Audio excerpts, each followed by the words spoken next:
Okay, so I'm here with Lorella Battelli, my friend and colleague, and we're going to do 5 minutes, exactly 5 minutes, on you and your career and hopes in transcranial magnetic stimulation research.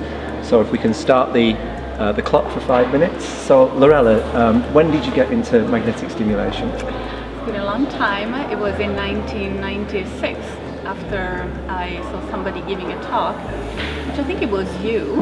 It must have been a great talk. In the south of Italy. It was a fantastic talk. And so that got me into transcranial magnetic stimulation. And what were you working on? Ever since. What were you working on before that? Before that, I was just a graduate student, so I was just starting to get interested into some more visual stuff. So I worked in vision with patients before that for my undergraduate work, and then TMS became my main interest after that. And when you started it, did you move straight into TMS with patients, or did you do basic research? Which way did you go?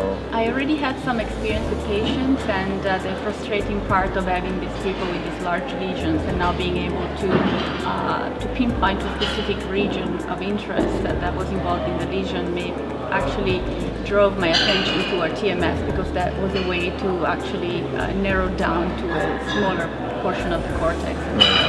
So this was to kind of mimic some particular kinds of patients? Correct, yes. And what was your first big success? With TMS? Yeah. My first big success was when I was really noticing that I was replicating the patients that I had studied before, and I was really seeing that what I was hypothesizing before was really working out with TMS. Yeah. So I was saying that certain part of the brain was being important for a particular task and being critical for it, and actually turned out to be the case with TMS. So I would say that my paper that mostly demonstrated that came out in 2009, and so I was really happy about it. That's the neuron paper?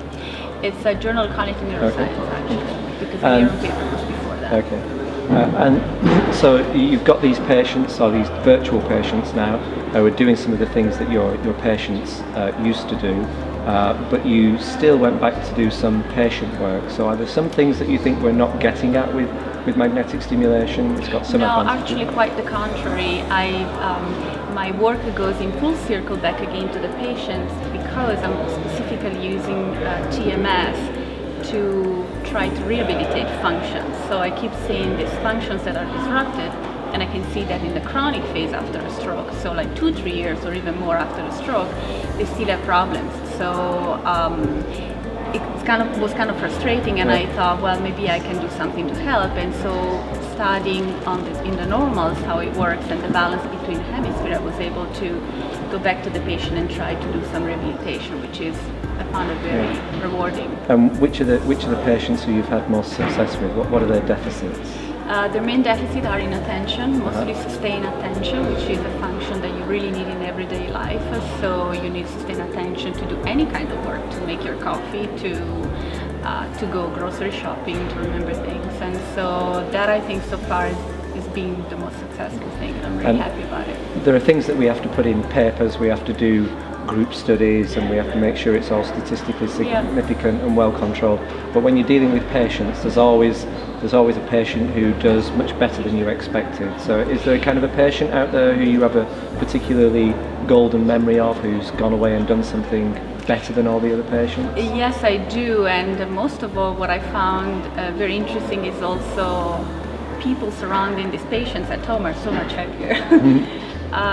So it's a mixed effect. So it's definitely TMS. It's also probably the fact that you're interacting more with them. But I have patients where I found better than expected, and it was very rewarding to me. Yeah, so. That's fantastic. And are you doing both of these lines of work? Are you doing them both in the Italian Institute of Technology in Rovereto and in Beth Israel in Boston, or have you split them up? And not only that, in Beth Israel in Boston, but also I'm doing now a collaboration with a group at a medical school in Rochester, at Rochester University in New York State. And we are actually doing more stimulation and trying to rehabilitate patients who have early visual areas deficits. So trying to restore some visual functions in the field that is blind. So we're doing that with stimulation too. Right. And that's with transcranial So I'm magnetic. trying to do work both on this side and across the pond. Wow. So what's your? Oh, our 5 minutes is up. That's our alarm. Oh, you see how quickly 5 minutes long. passes? Thank you very much, Lorella Battelli.